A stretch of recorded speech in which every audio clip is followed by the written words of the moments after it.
Kilalanin si Pepito Rodriguez, ang veteranong aktor na hindi lamang nag-iwan ng marka sa mundo ng showbiz, kundi pati na rin sa puso ng mga taong nakapaligid sa kanya. Mula sa kanyang mga kahanga-hangang papel sa pelikula hanggang sa kanyang nakakamanghang personal na buhay. The Philippine Showbiz List presents Pumanaw na si Pepito Rodriguez at kwento ng kanyang buhay at karera. Pepito's Personal Details. Si former Sampaguita Pictures actor Pepito Rodriguez, na ang tunay na pangalan ay Jose Maria Rodriguez, ay pinanganak noong October 18, 1942 sa Bacolor, Pampanga. Ipinanganak siya bilang isa sa mga anak ni Rene Hizon Rodriguez at Maria Rosa Moreno, sa isang prominenteng pamilya na may malalim na ugat sa Bacolor at sa lalawigan ng Pampanga. Ang pamilya Rodriguez ay kilala bilang isa sa mga mayayamang angkan noong panahong yon. Ang kanilang mga lolo at lola sa ama na sina Don Godofredo Rodriguez at Doña Victorina Hizon Rodriguez ay mga matagumpay na sugar planters at negosyante na nanirahan sa San Fernando, Pampanga. Si Pepito ay kapatid ng mas nakakatandang aktor na si Ramil Rodriguez, na mas nauna ng yumao noong 2014 dahil sa lung cancer. Meron din sila mga kapatid na sina Maria Melinda, Oscar, Selena at Antonio. Dahil ang pamilya Rodriguez at ang may-ari ng Sampaguita Pictures na Vera Perez family ay matagal na magkakilala at kaibigan, napasok sa mundo ng pelikula sina Pepito at ang kanyang kapatid na si Ramil.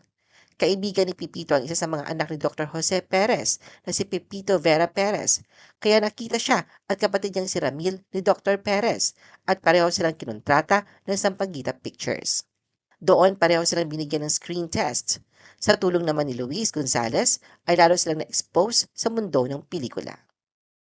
Pepito's Outstanding Showbiz Career. Si Pepito ay tinanghal na prinsipe ng pelikulang Pilipino noong 1965 bilang pagkilala sa kanyang husay at kontribusyon sa industriya ng pelikulang Pilipino. Nag-umpisa ang kanyang acting career noong 1962 bilang contract star ng Sampaguita Pictures. Dahil sa kanyang talento at karisma, kasama siya sa mga artistang inilunsad at tinawag na Stars of 66 noong 1965. Ang aktres na si Rosemary Sonora ang ka-love team ni Pepito sa Stars of 66. Kasama rin sa grupo sina Blanca Gomez, Dindo Fernando, Gina Pareño, Lorita Marquez, Shirley Moreno, Edgar Salcedo, Bert Leroy Jr. at ang kanyang kapatid na si Ramil. Ang unang pelikula ni Pepito ay Siyam na Langit noong 1962. Ganap siyang ipinakilalang aktor sa pelikulang Abaruray Abarinding noong 1963. Nagbida rin siya sa mga batang squatter noong 1964 at ang Danny Boy ang kanyang unang title role project na ipinalabas noong 1969. Kasama sa kanyang filmography ang mga pelikulang Sa Bilis Walang Kaparis, kung saan nakasama niya si Susan Roses, at ang tinaguriang Bata Film Series tulad ng mga Batang Bakasyonista, kung saan nakasama niya sina Herman Moreno, Rosemary Sonora at Gina Pareño. Kabilang sa iba pang notable screen partners ni Pepito ang yumaong aktres na si Gloria Romero sa Ang Bituin at Araw at si Amalia Fuentes sa Santa Teresa de Avila. Pagkatapos lumabas sa pelikulang Life Everlasting noong 1971, pansamantala siyang nawala sa industriya. Ngunit bumalik halos isang dekada ang nakalipas sa made-for-TV movie na The Children of Unlock bilang Vietnamese captain. Hinikayat siyang bumalik sa pelikula sa drama na Palimos na Pag-ibig noong 1985 at sa action film na Alias Babyface noong 1990. Pepito's Romantic Tales in Showbiz. Bagamat nakapareha ni Pepito ang pang-female leads sa Sampaguita Pictures, si Rosemary ang ginawang official love team. Maraming pelikula ang kanilang pinagtambalan. Sama-sama sila lumabas sa iba't ibang proyekto tulad ng Juanita Banana at Life Everlasting. Sa huling bahagi ng kanilang showbiz years sa Sampaguita, dumating si Ricky Belmonte na sa totoong buhay ay nakatuluyan ni Rosemary. Na mag-asawa si Rosemary, naiwan si Pepito na walang love team. Gayunpaman, ipinareha siya sa iba pang leading lady sa Sampaguita Pictures at nagpatuloy sa kanyang karera sa pelikula. Noong 2024 interview, inamin ni Pepito na siya at si Rosemary ay nagkaroon ng romantic relationship noon. Dagdag pa niya sa parehong interview, wala siyang asawa at anak at nanatiling single. Pepito's Recognitions and Achievements. Si Pepito ay hindi lamang kilala bilang isang mahusay na aktor ng pelikulang Pilipino. Siya rin ay kinilala at ginawaran ng mga prestigious awards dahil sa kanyang malawak at makabuluhang kontribusyon sa industriya. Noong 1969, nanalo si Pepito ng Best Supporting Actor sa 4th Manila Film Festival para sa pelikulang Stop, Look, Listen.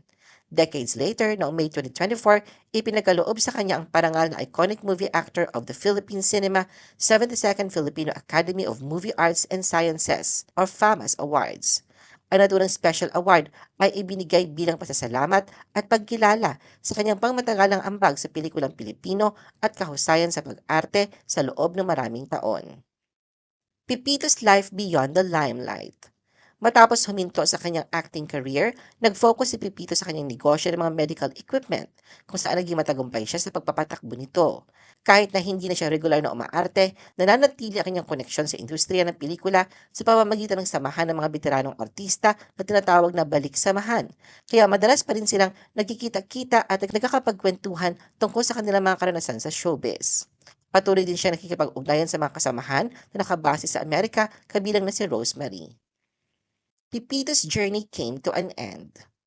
Pumanaw na si Pipito noong February 26, 2026 sa edad na 83 na sa pneumonia. Ang balita ng kanyang pagpanaw ay kinumpirma ng kanyang pamangkin sa pamamagitan ng isang pahayag na inatahala sa Facebook. Ayon sa isang malapit kay Pipito, na tinulungan ni Pipito sa pagpapalaki, namatay si Pipito around 4 a.m. Ayon sa kanya, hanggang sa huling sandali ay lumaban pa si Pipito. Bago siya tuluyang pumanaw, nagbiro pa sila tungkol sa pag-uwi sa Antipolo at sa posibilidad na itakas siya sa admitting room. Ang pinakamahalagang papel na ginampanan ni Pipito ay hindi sa spotlight, kundi sa kanyang pribadong buhay, bilang isang papagmahal at bukas palad na ama at tagapangalaga na nagbigay ng malaking impluensya sa kanilang pamilya. Ayon pa sa pinalaki ni Pipito, nang pumanaw ang kanyang mga magulang, si Pipito ang nag-alaga at nagpaaral sa kanila. Araw-araw siya nilang kasama sa bahay at itinuring nila siyang higit pa sa isang kaibigan o kamag-anak. Minahal din ni Pipito ang mga anak nila na parang sariling apo. Kahit sa kabila ng kahirapan, ipinadala niya sila sa private school mula high school at palaging itinuring bilang sariling pamilya.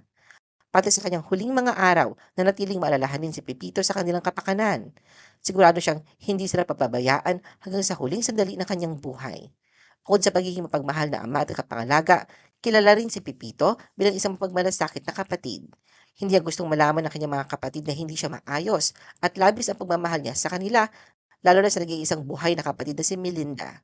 Sa kanyang pagpanaw, iniwan ni Pipito ang isang pamana ng kabutihang loob, pagmamahal sa pamilya, at alaala ng isang taong tunay na nagmamalasakit sa mga nasa paligid niya. Ano ang masasabi mo sa video na ito? Mag-like o mag-react at huwag mahiyang mag-comment. For our YouTube viewers, huwag kalimutan mag-subscribe at i-hit ang notification button. At para sa aming Facebook viewers, mag-like at follow sa aming Facebook page para updated ka sa mga showbiz chika. Thanks for watching!